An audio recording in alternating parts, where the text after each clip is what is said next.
Welcome to the deep dive. Today, we're going to be taking a deep dive into some really fascinating philosophical territory with J.J. Valberg's Dream, Death, and the Self. Oh, yeah, this is a good one. Get ready to explore dreams, death, and the very nature of what it means to be you. Yeah, you might be surprised how these seemingly separate topics connect. Right. Valberg uses the simple act of dreaming to uncover some profound insights about how we understand ourselves, Mm-hmm. the world, and the nature of reality. Okay, let's dive in. Yeah. What's captivating about this book is how Valberg approaches these big ideas using something we all experience, Yeah. dreams. He starts by asking a question we've probably all pondered at some point. Oh, yeah.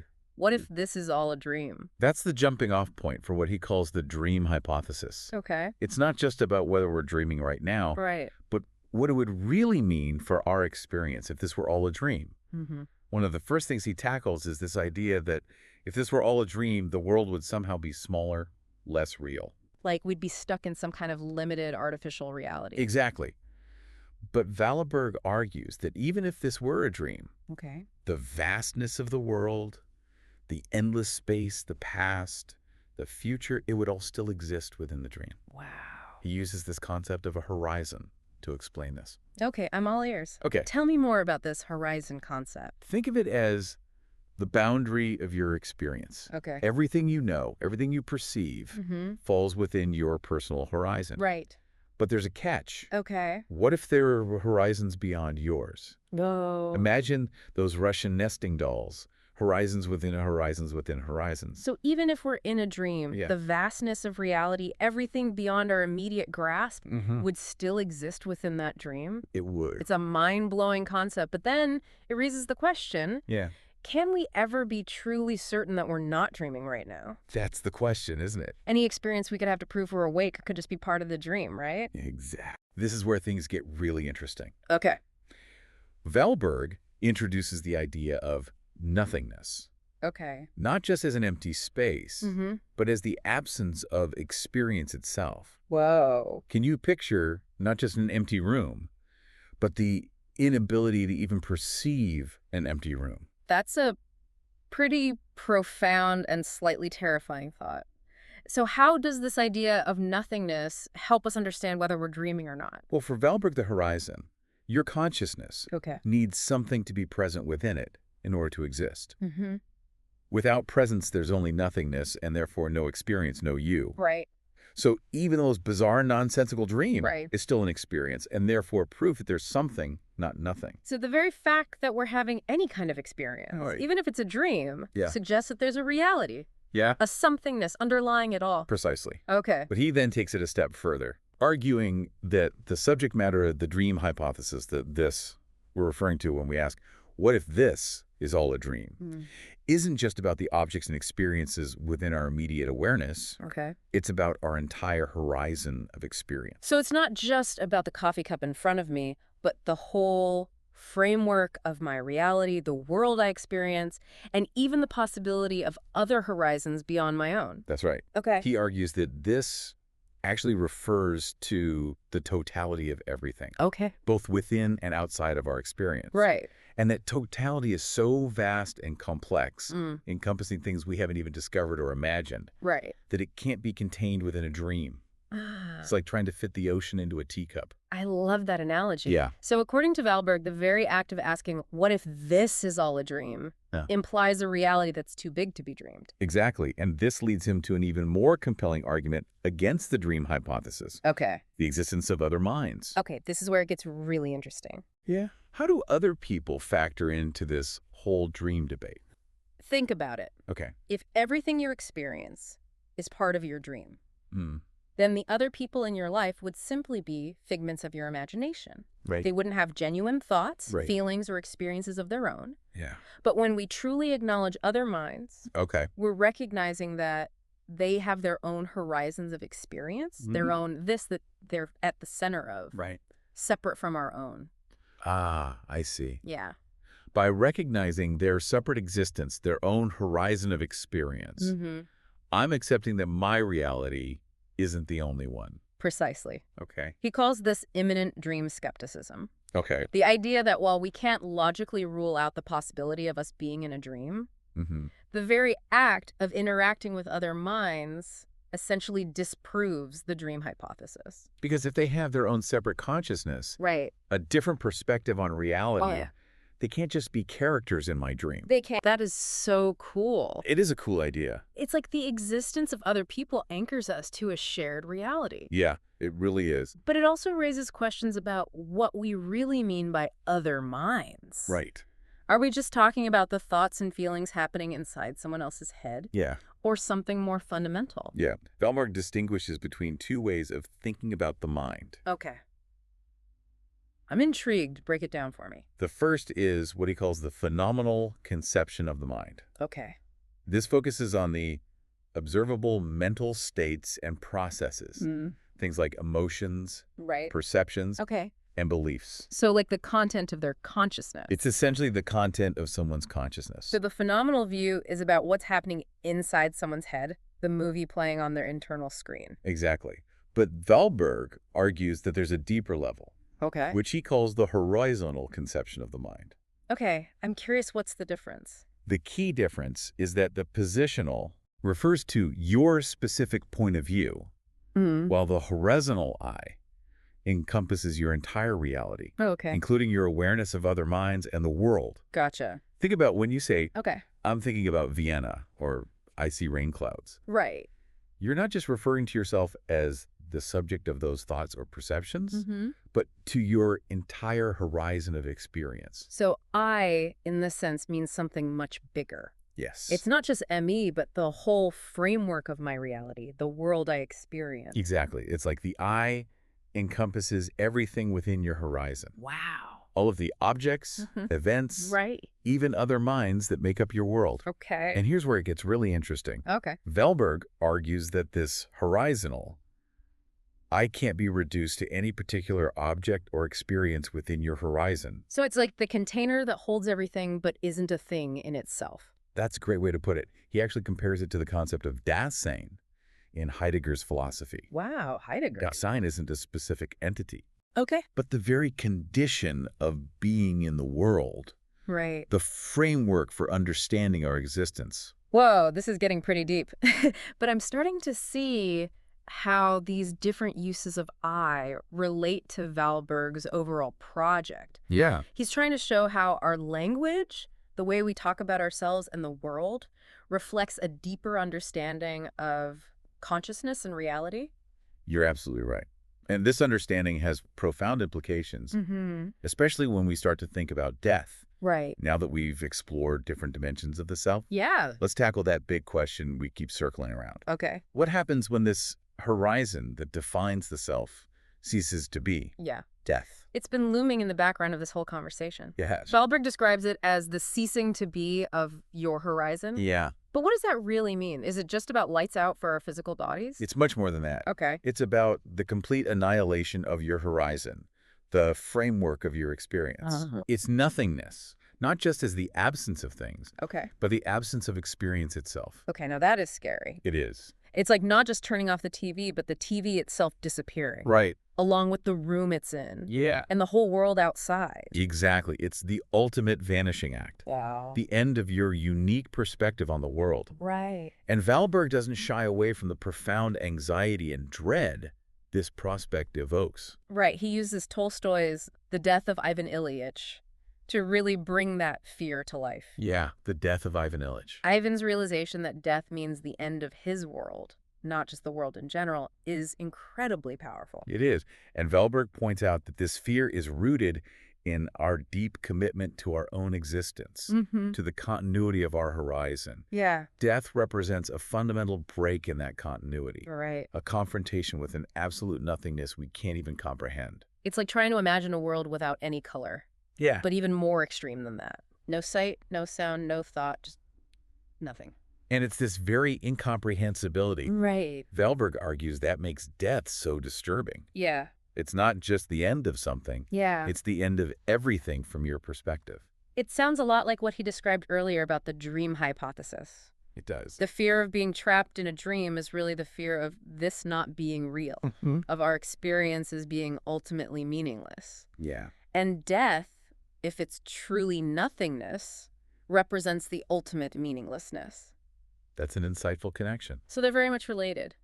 And just like with the dream hypothesis, Okay. Valberg suggests there's a kind of self-deception we often engage in when thinking about death. Self-deception, like we pretend it's not going to happen. Not exactly. Okay. It's more subtle than that. Okay. He calls it the not me Yeah. phenomenon. Okay. We might say things like, of course I know I'm going to die someday, but somehow I don't really believe it. Oh, I know exactly what you mean. It's like intellectually I understand that I'm mortal, but emotionally it just doesn't sink in. Precisely. And Valberg suggests that this is a kind of defense mechanism, Yeah. a way of shielding ourselves from the full weight of what death means. Mm. It's only when death becomes imminent, Right. like it does for Ivan Ilyich, Yeah. that this self-deception crumbles Right. and we're forced to confront the truth. That makes sense. It's like our minds can't fully grasp the idea of our own non-existence until it's staring us in the face. Yeah. But even if we accept death's inevitability, Right. we still grapple with that fundamental question. Yeah. What happens afterward? That's the question. Is it just pure nothingness? Right. Or is there something more? That's the age-old question, isn't it? Mm-hmm. And Valberg doesn't offer any easy answers. Okay. He explores different philosophical perspectives on what happens after death, Right. from the idea of an afterlife to the concept of reincarnation. Right. But he doesn't endorse any particular view. Sure. Instead, he emphasizes that the nature of death, the ultimate fate of the self, remains a mystery. So he's leaving it open-ended, no definitive answer on what awaits us on the other side of the horizon. Not exactly. Okay. He acknowledges that the nature of death, Right. the ultimate fate of the self, is a mystery. Right. But he also suggests that by deeply exploring the nature of consciousness, Mm-hmm. the horizon and the first-person perspective, Okay. we can gain a deeper understanding of the limit of our knowledge Mm-hmm. and the profound questions that lie at the heart of human existence. I like that it's not about finding all the answers, Right. but about asking the right questions and being open to the mystery. Exactly. It reminds me of something we talked about earlier, how the very act of asking, what if this is all a dream, points to a reality that transcends the dream, That's right. maybe grappling with the mystery of death, even without finding concrete answers. Yeah, Expands our understanding of life and the self. that's a beautiful insight. Yeah, it's a really cool idea. And it leads us to another crucial aspect of Valberg's exploration, Okay. the nature of the self. Okay. If the self is this horizon, Mm-hmm. and death is the end of the horizon, Right. does that mean there's no trace of me left? It seems like a pretty bleak outlook. It does, yeah. If death is the ultimate nothingness, the total annihilation of the horizon, wouldn't that mean the self is completely extinguished? Like, there's no trace of me left? That's where Valberg gets into some really mind-bending territory. Okay. He challenges the traditional view that the self is simply a continuous stream of experiences, or even our physical body. Okay. Remember that positional conception of the self we talked about earlier? Yeah. The idea that what makes you you is your unique position at the center of your horizon. Yeah, it's like the captain's chair on a starship. It Yeah. doesn't matter who sits in the chair. They're the captain because of their position. That's a great analogy. Oh, thanks. And Valberg takes this idea even further by exploring some wild thought experiments. Oh. What happens if you could wake up in a different body? Oh, wow. What if your brain was split and transplanted into two different bodies? Whoa. Brain splitting. This is getting a little freaky. This is wild. That's Valberg for you. He uses these scenarios to push the boundaries of our understanding of personal identity. Wow. If the self is defined by its position, not its physical form, what happens when that position is duplicated or altered? So it's like asking if there are two captains, which one is the real captain? Right. Or if the captain's chair is teleported to another ship, is it still the same captain? Exactly. And these questions have no easy answers. Right. But Valberg uses them to explore the limits of our current understanding of the self, Right. and to suggest that maybe, just maybe, Okay. the self is more than just a physical entity or a collection of memories. So he's suggesting that even though our bodies and minds are finite, there might be something about the self that transcends those limitations. That's one way to interpret it. Okay. He doesn't offer a definitive answer, but he definitely pushes us to consider the possibility that the self, Okay. like the horizon itself, Mhm. might be something more mysterious and complex than we typically imagine. These thought experiments are fascinating, Yeah. but I can see how they could also be quite disturbing. Hmm. It makes you question the very foundation of who you are Yeah. and what happens after death.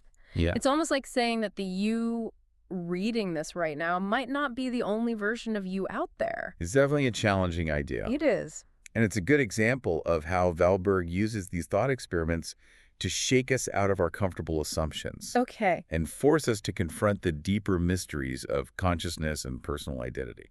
I think a lot of people would rather avoid these kinds of questions. I think so too. They're scary and unsettling. Yeah. What would Valberg say to someone who wants to stick their head in the sand and pretend these big existential issues don't exist? He'd probably say that's understandable. Yeah, These are big, difficult questions, they are. and it's natural to feel some resistance to confronting them head on. Yeah. But he would also argue that engaging with these questions, Hmm. even if they're uncomfortable, Yeah. can be incredibly enriching. Right. It's about expanding our horizons of understanding, Right. pushing ourselves to think beyond our everyday assumptions, Okay. and grappling with the mysteries that lie at the heart of human existence.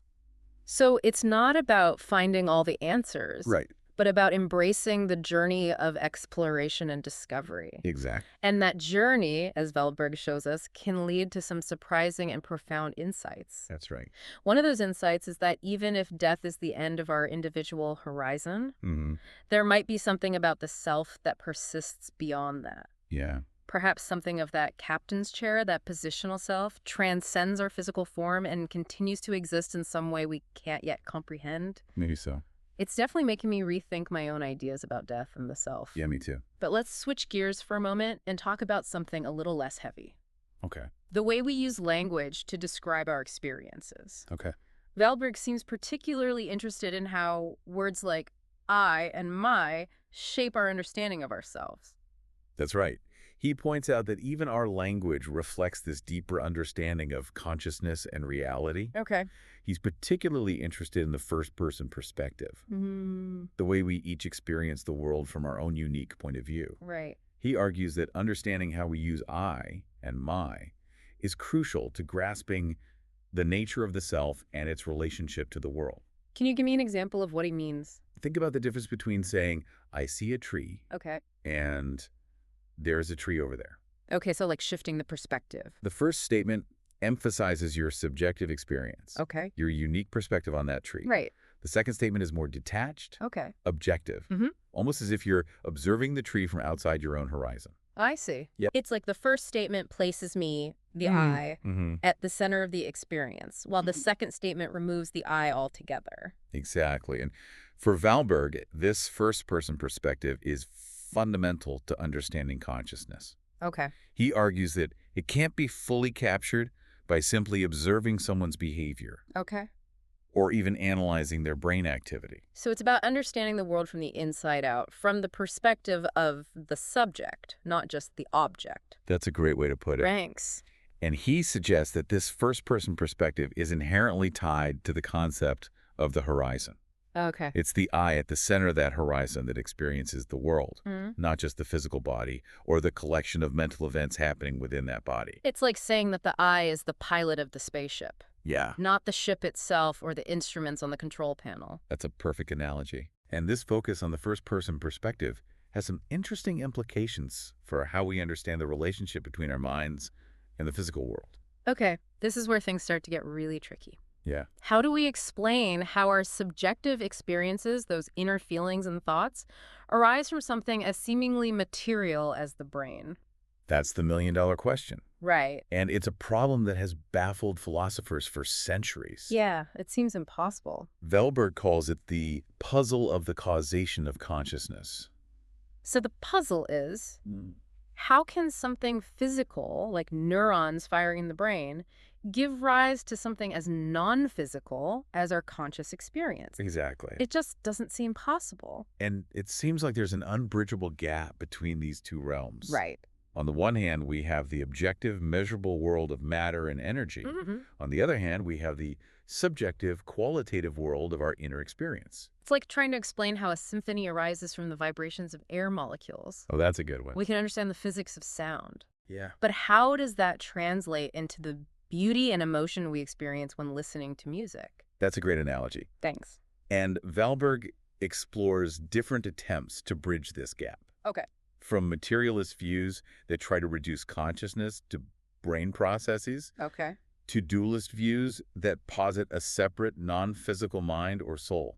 So he's looking at all sides of the debate. He is, but he ultimately argues that none of these solutions fully capture the complexity of the problem. Okay. He suggests that the real puzzle lies in the fact that we experience ourselves as both embodied beings, rooted in the physical world, Mm-hmm. and as conscious subjects with a unique first-person perspective. I see. Yeah. So the puzzle isn't just about explaining consciousness, Mm-hmm. but about understanding how our subjective experience fits into the larger framework of reality. You got it. Okay. And this is where Valberg brings back the horizontal view. Right. He argues that by understanding consciousness as the horizon, Okay. the fundamental framework of our experience, we can start to see how the mind-body problem might be framed differently. Okay, how does the horizontal view change things? Well, if consciousness is the horizon, Mm-hmm. it means that it's not just a product of the brain, Okay. but the very condition that allows us to experience the brain, the body, and the world around us. Hey. It's like the space in which all of those things appear, Right. rather than being contained within any of them. So it's like saying that the screen on which a movie is projected isn't part of the movie itself, Right. but a necessary condition for the movie to be seen. Exactly. Okay. And Valberg suggests that this might offer a way out of the mind-body deadlock. Ah, okay. He argues that the horizontal view allows us to see the relationship between mind and body, not as a causal one, Okay. but as a relationship of dependence or constitution. Can you unpack that a bit for me? I'm not sure I understand what it means by dependence or constitution. Think of it this way. Okay. Your horizon, your consciousness, depends on your brain, in the sense that without a functioning brain, you wouldn't have any experiences. Right. But it's not that the brain somehow produces consciousness as a separate entity. So it's more like the brain is a necessary condition for consciousness, Yeah, but not the cause of it. precisely. Okay. It's like saying that a canvas is necessary for a painting to exist. Okay. But the canvas doesn't cause the painting to come into being. I'm starting to get it. Yeah. It's like the brain is the physical framework, the hardware, Mm-hmm. and consciousness is the software, the operating system that allows us to experience and interact with the world. That's a great way to think about it. Thanks. And this perspective helps to resolve some of the paradoxes of the mind-body problem. Okay. For example, it explains how changes in the brain, like injuries or drug use, can alter our consciousness Right. without suggesting that consciousness is simply a product of those physical changes. That makes a lot of sense. It's like saying that damage to a computer's hardware can corrupt the software, but it doesn't mean that the software was created by the hardware in the first place. Exactly. Valberg is proposing a new way of understanding the relationship between mind and matter. Okay. He's saying that instead of seeing them as two separate things interacting with each other, Right. we should see consciousness as the fundamental ground of being, Right. the horizon, Yeah. against which all experience, including our experience of the physical world, takes place. It's a pretty radical shift in perspective, but I have to admit, this whole idea of the horizon is still pretty mind-boggling. Yeah, It's hard to wrap my head around something that's both everything and nothing at the same time. it is. Yeah. But I think that's part of what makes Valberg's work so compelling. Yeah. He's not afraid to tackle the big, difficult questions Right. and to challenge our conventional ways of thinking. Mm. And even if we don't come away with all the answers, Right. the process of wrestling with these ideas can be incredibly rewarding. I completely agree. It's like he's giving us a new set of lenses through which to view the world. And suddenly, things that seemed familiar and straightforward take on a whole new depth and complexity. That's a perfect way to describe it. Yeah. Valberg's work is a call to awaken to the mystery and wonder of our own existence. I love that. It's an invitation to explore the uncharted territories of consciousness Wow. and to grapple with the big questions that have always haunted humanity. And it's a reminder that even in the face of death, the ultimate horizon, there might be something about the self, something about that captain's chair Right. that persists beyond the limits of our current understanding. Precisely. Wow, what a thought. I know. And with that thought-provoking idea in mind, Yeah. I think it's time for us to take a short break and give our listeners a moment to ponder these deep concepts. Okay, this is good. When we return, we'll delve into the implications of the horizontal view for understanding the mind-body problem and explore some final thoughts from Valberg on the nature of consciousness and the mystery of death. Looking forward to it. Welcome back to the Deep Dive.